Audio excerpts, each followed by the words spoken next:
mundo vivo ainda? Bom almoço? Então, a gente vai falar sobre um assunto que é bem delicado, que eu acredito que é um dos mais difíceis, que está relacionado à gestão de pessoas. Nós preparamos uma apresentação que mostra para vocês algumas formas de utilizar o ClickView para compor a gestão de recursos humanos.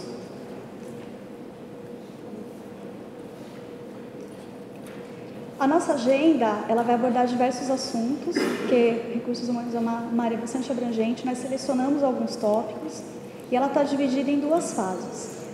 Uma que vai explicar alguns aspectos do cenário atual e uma outra que vai falar sobre as vantagens competitivas e como atingir essas vantagens com o apoio da ferramenta e de uma solução que foi desenvolvida pela Nórdica com essa finalidade.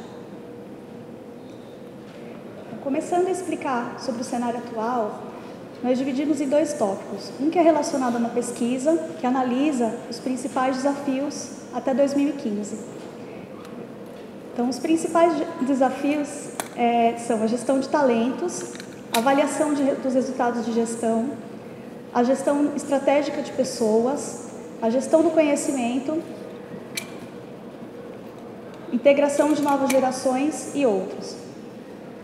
A gestão de talentos, a gestão do conhecimento e a integração de novas gerações são os mais complexos, porque eles exigem da empresa uma curva de maturidade, de assimilação, que entenda a absorção das novas gerações do mercado e os perfis comportamentais que o mercado traz agora para as estruturas e para a cultura de diferentes empresas.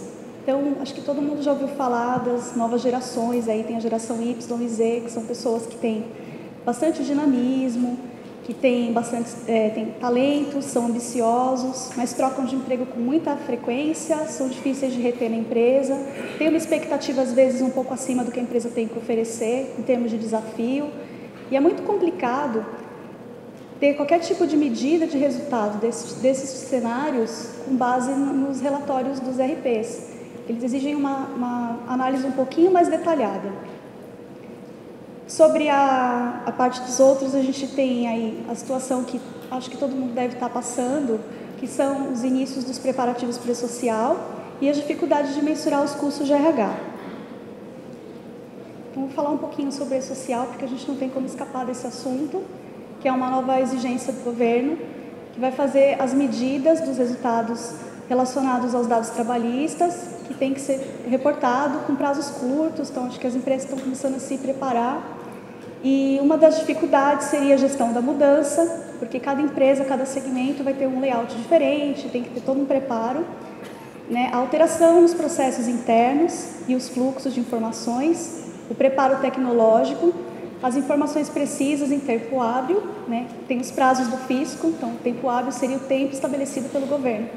E a organização e centralização informativa. Então, tem todo um esforço que as empresas estão tendo que passar agora para estruturar como que vai ser a chegada do e-social.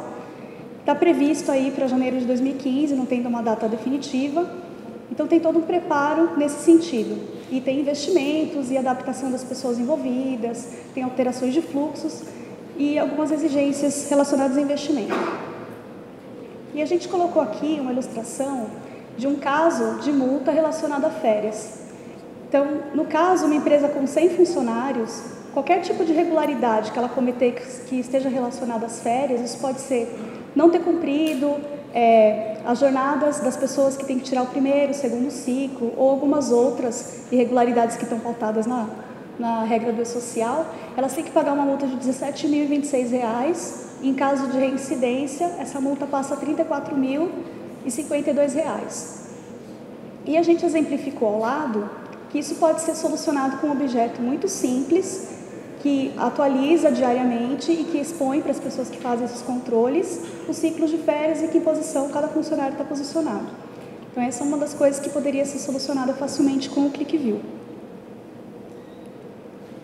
E, em resumo, a conclusão que a gente tem dessa passagem rápida sobre o cenário que está acontecendo atualmente é que a maioria das empresas ainda não encontrou uma forma segura e confiável de fazer a parte de gestão de métricas, organizar uma revisão gerencial que tenha continuidade e estabelecer um roadmap para que isso seja sempre revisto e se torne como um processo contínuo.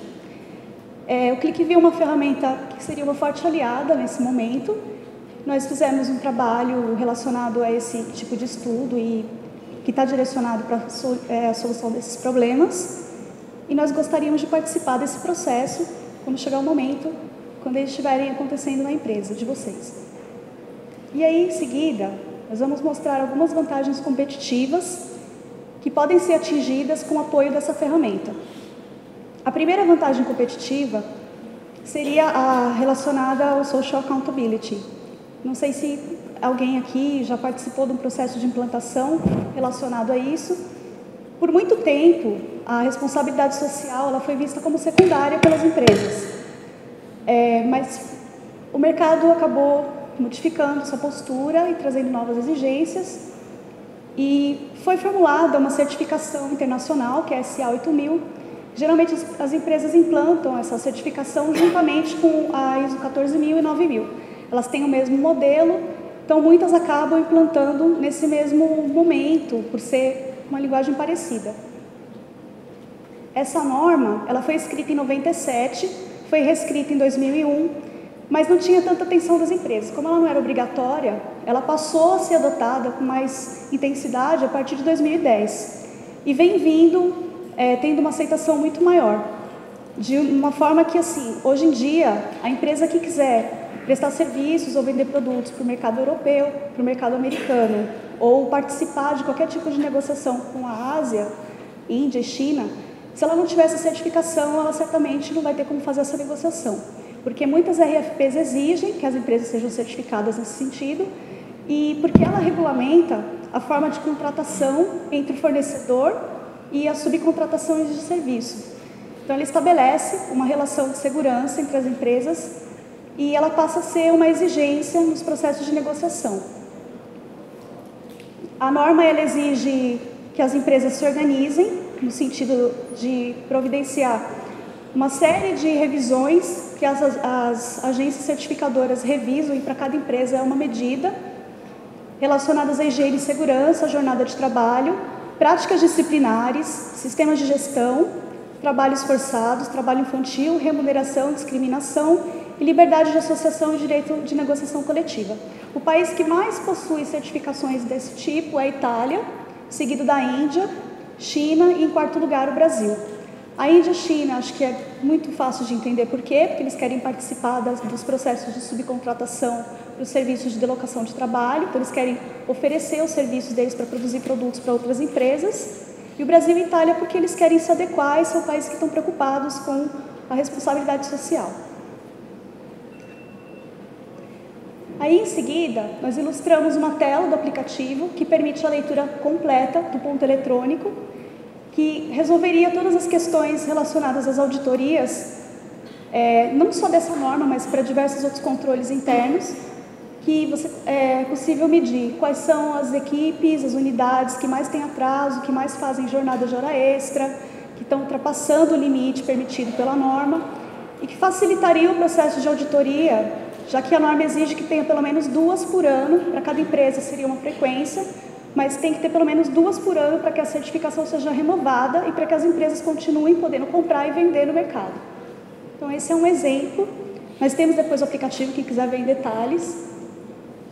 Um outro exemplo que nós ilustramos aqui seria relacionado ao cálculo de hora extra. Então, nós colocamos aqui o total e ele pode ser modificado por diversas dimensões. Então, é possível ver a hora extra ao longo do tempo, por equipe, por líder, por região, por unidade, todas as distribuições de filtros que a empresa propuser como forma de segmentação.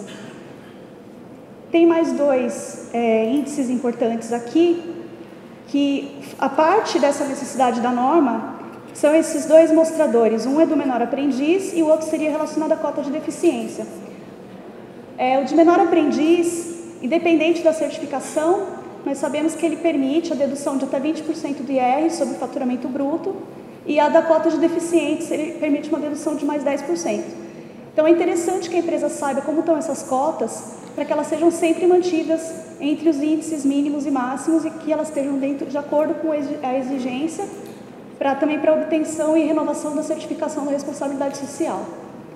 Embaixo nós temos aí o mapeamento de como é distribuída as tarefas da empresa por gênero, para auxiliar os mapeamentos relacionados à discriminação e como é feita a distribuição dos gêneros na empresa.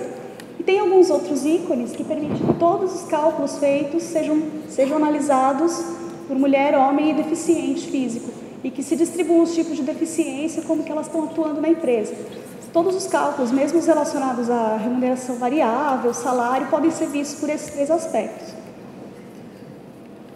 As vantagens da obtenção dessa norma e da adequação de acordo com esse cenário proposto, acho que são claras para todos, mas elas atingem principalmente o cliente, os investidores, a comunidade local, porque ela recebe investimentos de ações filantrópicas, e o próprio funcionário. Tem uma pesquisa que mostra que eles se tornam 44% mais produtivos e eles passam a ter a conscientização própria do papel que eles representam na responsabilidade social.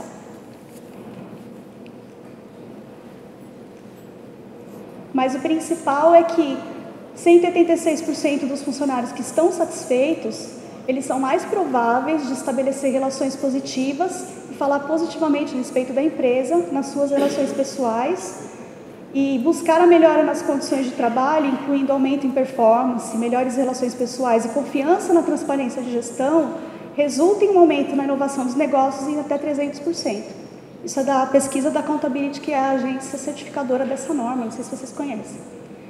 Em seguida, a próxima vantagem que a gente vai ilustrar é relacionada à remuneração estratégica. É uma forma motivacional que muitas empresas adotam, pode ser uma forma de premiação por resultados, mas é uma forma de mostrar para o funcionário que a remuneração dele tem a ver com o resultado que ele traz para a empresa e passa-se a valorizar muito mais o conhecimento de cada um, a formação, do que a estrutura antiga, que seria de cargos e salários tradicional, que fazia as promoções, os planos de carreira de acordo com o tempo de casa, fazia com que as pessoas permanecessem por um tempo muito mais longo, às vezes em papéis que não tinham muito a ver com a carreira que elas deveriam desenhar. E acaba compondo aí uma nova forma de cargos e salários que é baseada em conceito de competências. E aí no aplicativo nós fizemos essa ilustração, que é um panorama que permite o mapeamento da participação nos lucros e a distribuição de como esse benefício é feito e a publicação dele, como seria a publicação dele na empresa, de uma forma transparente, né, que está de acordo com as regras de governança, e as pessoas veem que o resultado que elas atingiram e como que foi distribuído a participação deles nos resultados que a empresa atingiu, fazendo com que se chegue a essa conclusão, que a ascensão profissional ela depende do desempenho pessoal, profissional de cada um. Então, é uma relação um pouco mais justa. Aí, a quarta vantagem é auxílio à retenção de talentos. É muito complicado para a empresa conseguir mapear isso a partir do RP e conseguir procurar entender os motivos pelos quais algumas pessoas saem da empresa e algumas pessoas permanecem, e as contratações que tiveram a ver com a cultura da empresa ou não. Então, nós temos um mapeamento que mostra as contratações ao longo do tempo, as promoções, as demissões, e você consegue correlacionar todos eles e entender e concluir algumas razões e algumas análises que permitem fazer um mapeamento melhor de como que a condução desses processos deveria ser feita. E aqui a gente tem um indicador de turnover. Existem várias formas diferentes de calcular turnover, cada empresa tem a sua maneira, mas nós estamos ilustrando aqui uma muito simples, que faz o índice de permanência das pessoas ao longo do tempo nas empresas. E eu fiz aqui a abertura dele num detalhe um pouco maior, para que a gente veja, além do turnover por equipe, que está ali numa média de 8 e alguma coisa, como ele se distribui nos líderes. Fica muito fácil de perceber que alguns líderes mantêm os funcionários por 10 ou mais anos da empresa, enquanto em alguns outros casos, os funcionários não conseguem ficar nem 4 anos.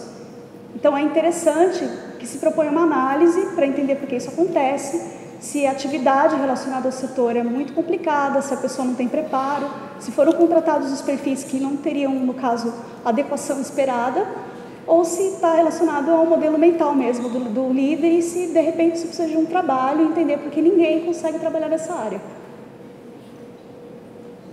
A quarta vantagem competitiva está ligada à maturidade no processo seletivo. Então, como mostraram aqui, é possível fazer conexão com as redes sociais, então você consegue ver perfis de candidatos que estão publicados. É possível fazer um aproveitamento melhor do banco de talentos, no caso da empresa que tenha isso.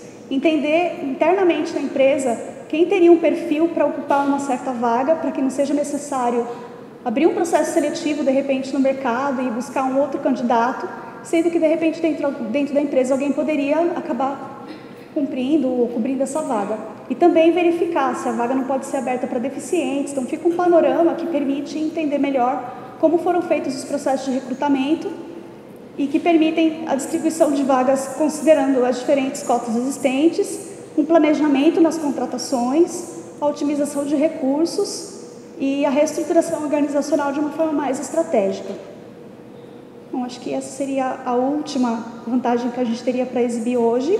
E eu queria deixar para vocês essa reflexão sobre qual é a atual capacidade de diagnóstico relacionada a esses pontos que a gente conversou aqui, no sentido do grau de excelência dos indicadores aplicados, a validade dos dados que vocês conseguem medir hoje a respeito desse assunto, a confiabilidade, a mensurabilidade e a relevância.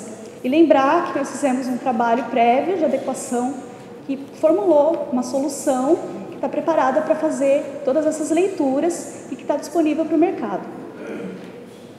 Então, nós cobrimos esses assuntos e eu agradeço a atenção de vocês. Esses são os meus contatos. Muito obrigada.